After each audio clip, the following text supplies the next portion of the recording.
नमस्कार, आप देख रहे हैं 9 की 9 खबर। आपके साथ मैं हूं शिप्रा झा और बुलेटिन में बात करेंगे सबसे पहले झारखंड के खबर की, क्योंकि झारखंड के लिए आज का दिन काफी बड़ा होने वाला है। आज हेमंत कैबिनेट का विस्तार भी होगा। दोपहर 3:30 बजे राजभवन में शपथ ग्रहण भी होगा। आरजेडी, कांग्रेस और जेएमएम कोटे से मंत्री बनाए जाएंगे।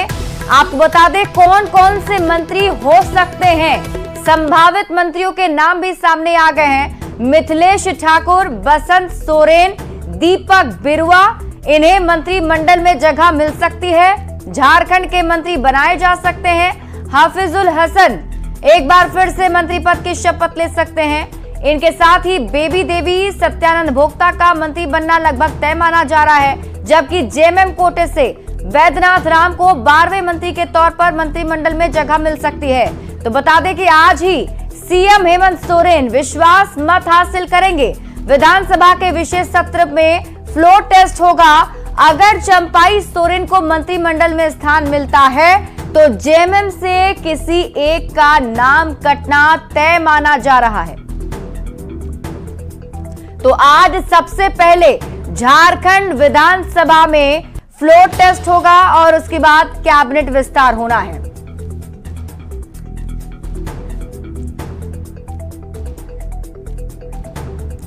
और इस खबर पर अधिक जानकारी के साथ न्यूज 18 संवाददाता गौरव झा हमारे साथ जुड़े हुए हैं। सीधे उनका रुख कर लेते हैं। गौरव, आज के लिए झारखंड का दिन काफी अहम भी इसलिए भी क्योंकि आज फ्लोर टेस्ट भी होना है, मंत्रिमंडल का विस्तार भी होना है।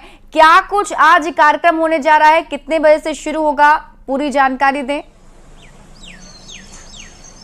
बिल्कुल, हम आपको बता दें कि आज सबसे पहले तो विधानसभा का जो विशेष सत्र है वो 11 बजे शुरू हो जाएगा। सभी सत्ताधारी दलों के विधायकों को 10 बजे से सदन पहुंचने को कल के बैठक में कह दिया गया है और शाम के 3:30 बजे मंत्रिमंडल का विस्तार होना है। अगर जादुई आंकड़े की बात करें तो हेमंत सोरेन को मुख्यमंत्री बनने के लिए 39 विधायकों की जरूरत है, यानी 39 विधायक हेमंत सोरेन के पक्ष में वोटिंग करेंगे तो हेमंत सोरेन अपनी सरकार बना पाएंगे। हालांकि आंकड़े की बात करें तो 46 विधायक अभी भी झारखंड मुक्ति मोर्चा और गठबंधन के साथ हैं और ये माना जा रहा है, ये लगभग तय है कि सभी विधायक हेमंत सोरेन के पक्ष में ही वोटिंग करेंगे और हेमंत सोरेन एक बार फिर से सरकार बना पाएंगे। अब अगर हम मंत्रिमंडल की बात करें तो मंत्रिमंडल के विस्तार में कई ऐसे बड़े नाम और नए नाम जुड़ने की भी संभावनाएं जाहिर की गई है। अगर चेंजिंग की बात करें तो बताया जा रहा है कि अगर इस मंत्रिमंडल में नया स्थान चंपाई सोरेन को दिया जाता है, यानी चंपाई सोरेन जब मुख्यमंत्री थे, मुख्यमंत्री के पद से वो हटे हैं, उसके बाद अगर उन्हें ससम्मान कोई नया पद दिया जाता है तो निश्चित रूप से किसी एक मंत्री का नाम झारखंड मुक्ति मोर्चा के कोटे से कट सकता है और उनकी जगह पर चंपाई सोरेन मंत्री मंडल में अपना स्थान बना सकते हैं। वहीं एक अन्य जो 12वां पद था, 12वें मंत्री का जो पद था, उसे भी भरे जाने की संभावनाएं जाहिर की जा रही है और कहा जा रहा है कि वैद्यनाथ राम का नाम उस नाम में आ सकता है। वैद्यनाथ राम को पहले भी शपथ ग्रहण, पिछली बार शपथ ग्रहण समारोह में भी बुलाया गया था, लेकिन वहां अंतिम समय में उनका नाम कट गया था। लेकिन एक बार फिर से ये संभावनाएं जाहिर की जा रही है कि वैद्यनाथ राम का नाम एक बार फिर से मंत्रिमंडल में पहुंच सकता है और 12वें मंत्रिमंडल। बिल्कुल गौरव, मैं मंत्रिमंडल के विस्तार के बारे में आपसे और भी अधिक डिस्कस करूं, उससे पहले आप मुझे ये बताएं कि आज जब फ्लोर टेस्ट होगा तो 2 निर्दलीय विधायक भी हैं, सरयू राय और अमित राय, सरयू जो है इस बात जुड़े हुए हैं और अमित मंडल जो है वो दोनों हैं। तो ऐसे में क्या लगता है आपको कि इन दोनों का रुख किस साइड हो सकता है?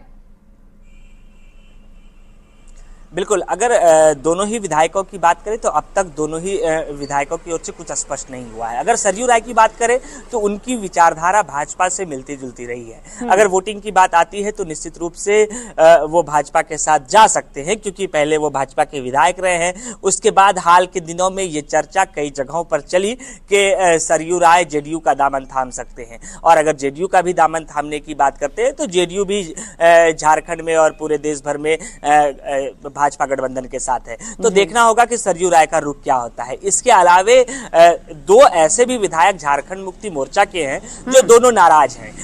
दोनों को पार्टी ने पार्टी से बाहर कर दिया है, जिनमें से 2 नाम है, एक बोरियो से विधायक लोबिन हेम्ब्रम का और दूसरे जो है वो चामरा लेंडा का। अगर लोबिन हेम्ब्रम की बात करें तो लोबिन हेम्ब्रम कहते हैं कि अगर उनकी मांगों को पार्टी मानती है तो ही वो पार्टी के पक्ष में वोटिंग करेंगे। पिछले दिनों भी न्यूज़ 18 ने जब उनसे बात की थी तो लोबिन हेम्ब्रम ने कहा था कि अगर पार्टी हमारी जो मांगे हैं उन मांगों को मानती है तो हम निश्चित रूप से पार्टी के साथ होंगे, अन्यथा हम क्या करेंगे इसका डिसीजन अंतिम समय में देंगे। चामरालेंडा के अनुपस्थिति की बात भी सामने आ रही है कि हो सकता है कि चामरालेंडा सदन में ना पहुंचे, लेकिन अगर लोबिन और चामरा नहीं भी पहुंचते हैं फिर भी झारखंड मुक्ति मोर्चा और गठबंधन को बहुत ज्यादा परेशानी होने वाली नहीं है, क्योंकि जादुई आंकड़े जो हैं उनसे कई सीट उनके पास अधिक है। बिल्कुल गौरव, अगर हम मंत्रिमंडल विस्तार की बात करें, जैसे कि आप बता रहे थे कि किसी अगर चंपाई सोरेन को जगह दी जाती है तो किसी एक मंत्री का जो टिकट है वो कट सकता है जेएमएम कोटे से, तो क्या लगता है कौन कौन से लोग उसमें शामिल हो सकते हैं, किसका कट सकता है? निश्चित रूप से अगर हम मंत्रिमंडल की बात करें तो पुराने नाम ही दोहराने की संभावनाएं अधिक है, लेकिन एक जो नाम चंपई सोरेन का ऐड ऑन होना है, अगर चंपई सोरेन मंत्रिमंडल में जगह बनाते हैं, अगर उन्हें, क्योंकि अभी भी जब हमारी बात झारखंड मुक्ति मोर्चा के लीडर से हो रही थी तो उन्होंने कहा कि हम चंपई सोरेन को सम्मान देंगे, और सम्मान देने की जब बात आएगी तो फिर पद की बात आएगी, तो निश्चित रूप से कोई बड़ा पोर्टफोलियो उन्हें मिल सकता है।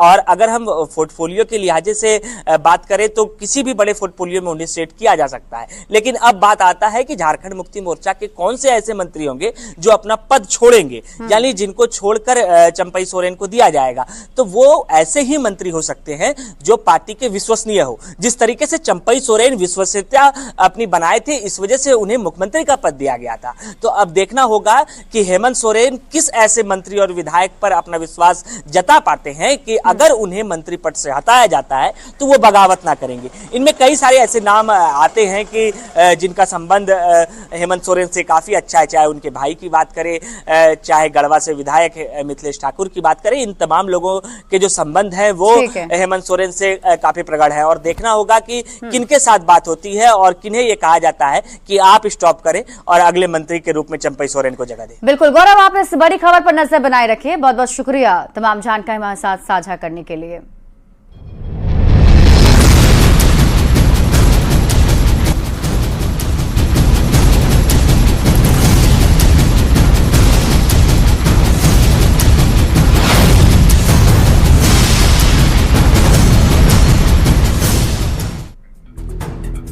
और देखिए, बिहार में अब बाढ़ का खतरा मंडराने लगा है। सीएम नीतीश कुमार आज इसको लेकर हवाई सर्वे करने वाले हैं। बाढ़ के हालात का हवाई सर्वे किया जाएगा। आज गोपालगंज में हालात का जायजा सबसे पहले मुख्यमंत्री लेंगे। 11 बजे 70 घाट डुमरिया का जायजा लेंगे। डीएम ने सीएम नीतीश कुमार के सर्वे की जानकारी दी है। तो आपको बता दें कि जिस तरीके से बिहार में नदियां उफान पर हैं, नदियों का जलस्तर बढ़ गया है, उससे देखते हुए बिहार में बाढ़ का खतरा मंडराने लगा है। ऐसे में सीएम नीतीश कुमार खुद हवाई सर्वे कर हालात का जायजा आज लेने वाले हैं। बाढ़ के हालात का हवाई सर्वे करेंगे। सबसे पहले आज मुख्यमंत्री गोपालगंज जाएंगे, जहां बाढ़ के हालात के जायजे से वो रूबरू होंगे। 11 बजे 70 घाट डुमरिया का वो जायजा लेने वाले हैं। डीएम ने सीएम के सर्वे की जानकारी दी है। और फिर गोपालगंज के बाद आज बगहा भी मुख्यमंत्री जाने वाले हैं। बाढ़ प्रभावित इलाकों का जायजा लेंगे। हवाई सर्वे के जरिए वो हाल जानेंगे। वाल्मीकि नगर गंडक बराज का निरीक्षण भी आज मुख्यमंत्री करने वाले हैं। गंडक नदी के जलस्तर में फिलहाल गिरावट देखने को मिली है। बराज से 2,80,000 क्यूसेक पानी डिस्चार्ज हो रहा है। नेपाल की नदियों का जलस्तर भी अभी कम हुआ है। वाल्मीकि नगर गंडक बराज पर दबाव अब घट रहा है। आपको बता दें कि गंडक नदी में अभी जलस्तर काफी ज्यादा जो है कल तक देखने को मिल रहा था, जिसमें तटबंध पर दबाव बनने शुरू हो गए थे। गंडक बराज के जो 36 फाटक हैं उसे भी खोल दिया गया था, जिस वजह से ऐसा माना जा रहा था कि तटबंधों पर दबाव बढ़ेगा। लेकिन अब ये राहत भरी खबर मिल रही है कि गंडक नदी का जलस्तर थोड़ा कम हुआ है।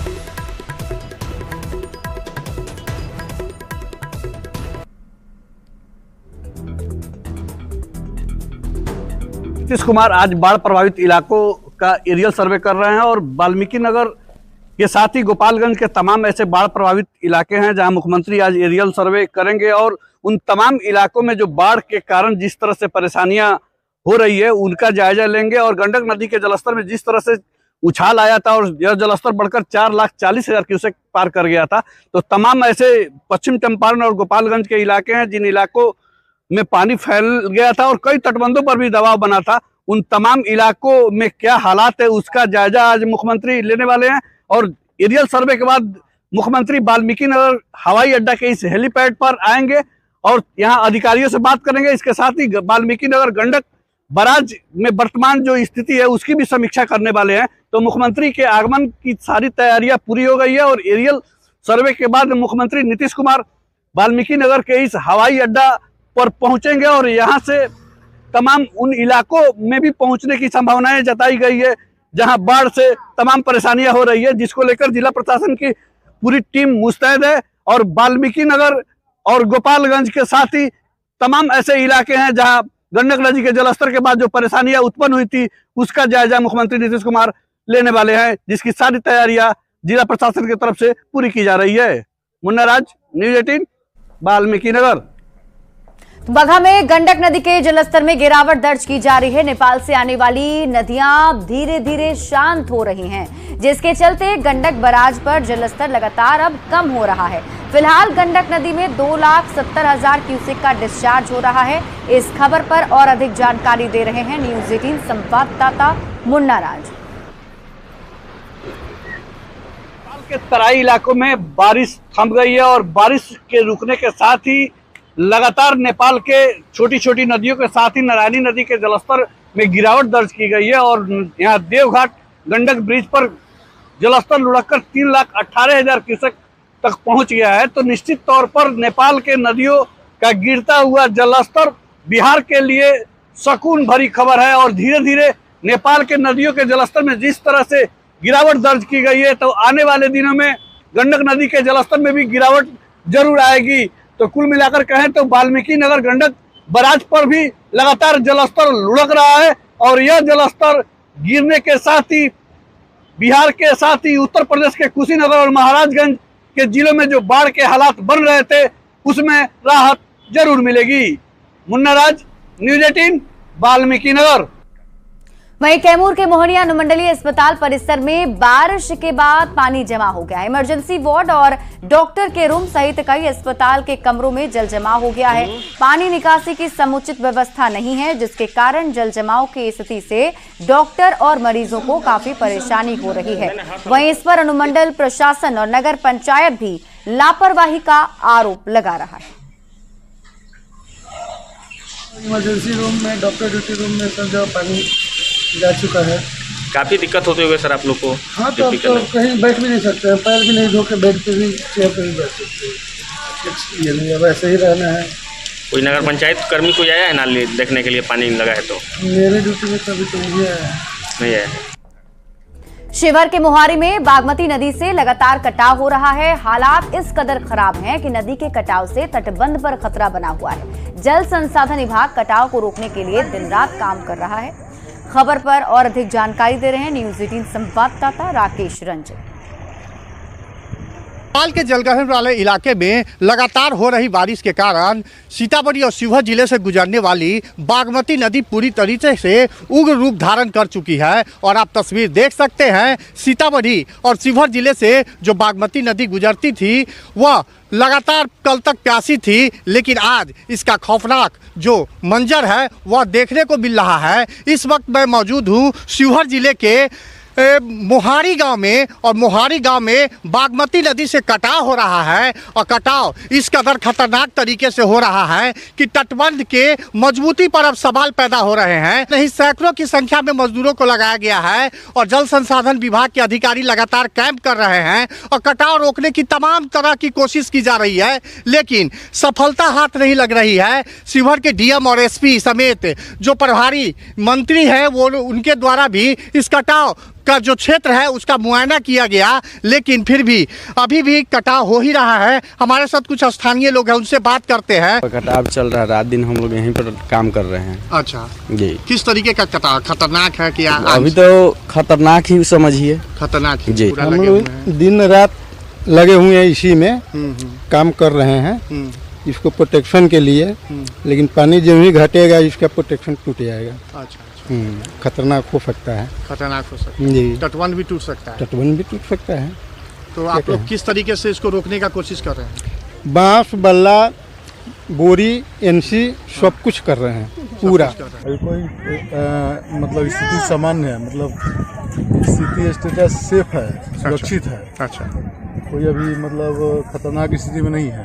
हम लोग सुरक्षित कर लिए इसको, इसका बचाव कार्य जारी है। और लगातार जल संसाधन विभाग के अधिकारियों के द्वारा इस कटाव को रोकने की कोशिश की जा रही है, लेकिन सफलता हाथ नहीं लग रही है। राकेश रंजन, न्यूज़ 18, शिवहर।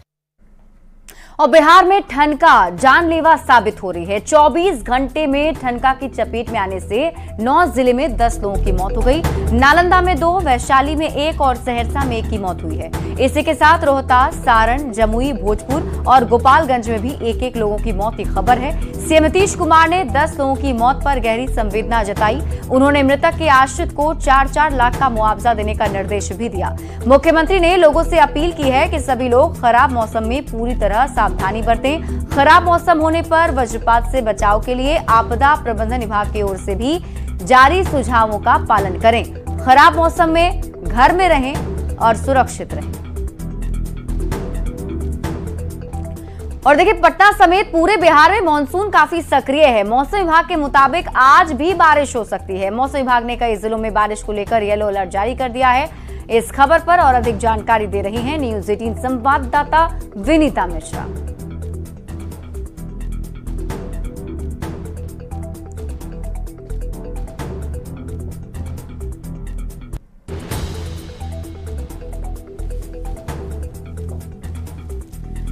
तो आफत की बारिश अभी और हो सकती है क्योंकि मॉनसून अभी भी बिहार में सक्रिय है। मौसम विभाग की तरफ से येलो अलर्ट भी जारी किया गया है। कई ऐसे जिले हैं बिहार के जहां आज भारी बारिश का अलर्ट जारी किया गया है।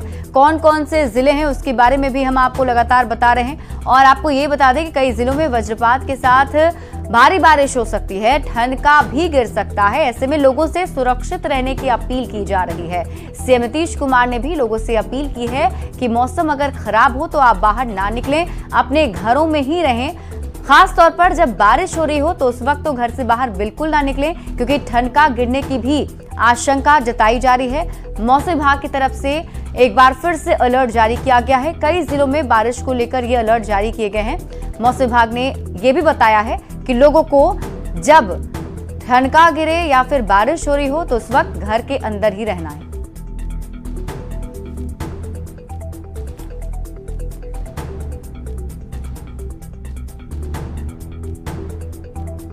बढ़ते हैं आगे और अब बात कर लेते हैं अगली खबर की। बारिश के मौसम में सांप के डसने की भी घटनाएं अब बढ़ती चली जा रही हैं। सिवान के रघुनाथपुर थाना क्षेत्र के हरपुर गांव में सांप के डसने के कारण एक महिला की मौत हो गई। सरस्वती देवी हरपुर गांव की रहने वाली थी। बारिश के दौरान वो घर में सोई थी, तभी सांप ने सरस्वती देवी को डस लिया, जिससे उनकी मौत हो गई है। सांप के काटने के बाद लोगों की जान कैसे बचाई जाए, इसे लेकर न्यूज़ 18 संवाददाता मृत्युंजय सिंह ने सदर अस्पताल के अधीक्षक से बात की है।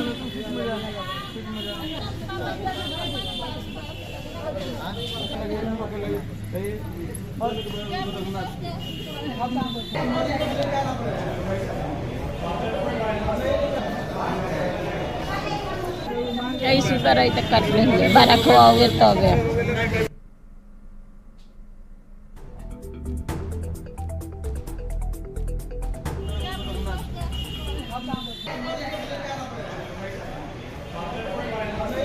तो जैसे बारिश मौसम में सांप डसने के मरीजों की संख्या बढ़ जाती है।